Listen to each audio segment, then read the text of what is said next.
ಬಾಗಲಕೋಟೆ ಜಿಲ್ಲೆಯೊಳಗೆ ನಮ್ಮ ಪ್ರವಾಸೋದ್ಯಮ ಇಲಾಖೆಯ ಡೆಪ್ಯೂಟಿ ಡೈರೆಕ್ಟರ್ ಬ್ಯಾಂಕಿನೊಳಗೆ ನಮ್ಮ ಇಲಾಖೆಯ ಒಂದು ಅಕೌಂಟ್ ಇಟ್ಟಿದ್ದರಲ್ಲಿ ಅದರ ಬಹಳ ದೊಡ್ಡ ಮೊತ್ತವನ್ನು ಬ್ಯಾಂಕಿನವರೇ ತೆಗೆದುಕೊಂಡಿದ್ದಾರೆ, ಅವರು ಬೇರೆಯವರಿಗೆ ವರ್ಗಾಯಿಸಿದ್ದಾರೆ ಹಾಗೆ ಅನ್ನುವಂಥದ್ರ ಬಗ್ಗೆ ಈಗಾಗಲೇ ದೂರನ್ನು ದಾಖಲೆ ಮಾಡಿದ್ದಾರೆ.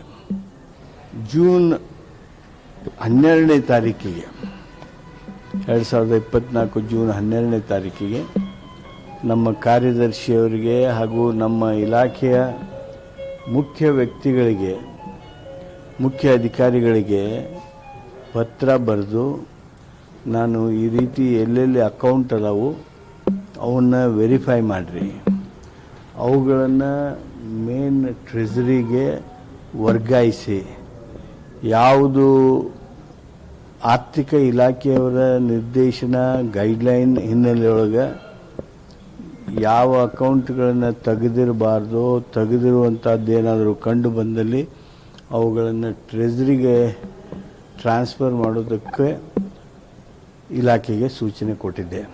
ಆ ಹಿನ್ನೆಲೆಯೊಳಗೆ ಎಲ್ಲ ಕಡೆ ನಮ್ಮ ಇಲಾಖೆಯ ಅಧಿಕಾರಿಗಳು ತೀವ್ರವಾಗಿ ಗಮನಿಸ್ತಾ ಇದ್ದಾರೆ. ಈ ಒಂದು ಪ್ರಕರಣ ಬೆಳಕಿಗೆ ಬಂದಿರಬೇಕು ಅಂತೇಳಿ ನಾನು ತಿಳ್ಕೊಂಡಿದ್ದೇನೆ. ಈಗಾಗಲೇ 2 ಕೋಟಿ ಚಿಲ್ಲರೆ ಏನು ಹಣ ಅಲ್ಲಿ ಬ್ಯಾಂಕ್ ಅಕೌಂಟ್ನಲ್ಲಿತ್ತು, ಅದು ಬೇರೆ ಬೇರೆ ಖಾಸಗಿ ಅಕೌಂಟ್ಗೆ ಹೋಗಿದೆ ಹಾಗೆ ಅಂಥೇಳಿ ಈಗಾಗಲೇ ನನಗೆ ದೊರೆತಿರ್ತಕ್ಕಂಥ ಪ್ರಾಥಮಿಕ ವರದಿ. ಈ ಅವ್ಯವಹಾರಕ್ಕೆ ಯಾರ್ಯಾರು ಕಾರಣ, ಅದು ಬ್ಯಾಂಕ್ನವರು ಕಾರಣ ಎಷ್ಟು, ಆ ಅಕೌಂಟು ಜೆನ್ವಿನ್ ಆಗಿತ್ತಾ, ಕಾನೂನು ರೀತಿಯಾಗಿತ್ತಾ, ಅಥವಾ ನಮ್ಮ ಇಲಾಖೆಯವರು ಯಾರಾದರೂ ಅದರಲ್ಲಿ ಮಿಲಾಪಿ ಆಗಿದ್ದಾರಾ, ಇದ್ರ ಬಗ್ಗೆ ತನಿಖೆಯನ್ನು ಮಾಡೋದಕ್ಕೆ ಪೊಲೀಸ್ ಇಲಾಖೆಗೆ ಈಗಾಗಲೇ ತಿಳಿಸಲಾಗಿದೆ. ಬೇಗ ಯಾರು ತಪ್ಪಿತಸ್ಥರಿದ್ದಾರ ಆ ತಪ್ಪಿತಸ್ಥರನ್ನು ಹುಡುಕ್ತಕ್ಕಂಥ ಹಾಗೂ ಅವ್ರನ್ನ ಕಾನೂನು ರೀತಿ ಕಠಿಣ ಕ್ರಮಕ್ಕೆ ಒಳಪಡಿಸ್ತಕ್ಕಂಥ ಕೆಲಸ ರಾಜ್ಯ ಸರ್ಕಾರ ಮಾಡ್ತದೆ. ನಮ್ಮ ಕಾಲದಲ್ಲಿ ಆಗಿರಲಿಕ್ಕಿಲ್ಲ, ಆಗಿರಲೂಬಹುದು.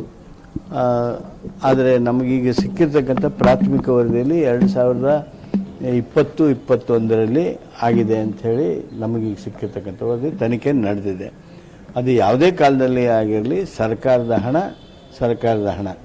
ಆ ಸರ್ಕಾರದ ಹಣವನ್ನು ಯಾರು ಲಪಟಾಯಿಸಿದ್ದಾರೆ ಅವ್ರ ಮೇಲೆ ಉಗ್ರ ಶಿಕ್ಷೆ ಮಾಡೋದಕ್ಕೆ ಏನು ಮಾಡಬೇಕು ಆ ಕ್ರಮ, ಕಾನೂನಿನ ಕ್ರಮ ನಾವು ತೆಗೆದುಕೊಳ್ತೀವಿ.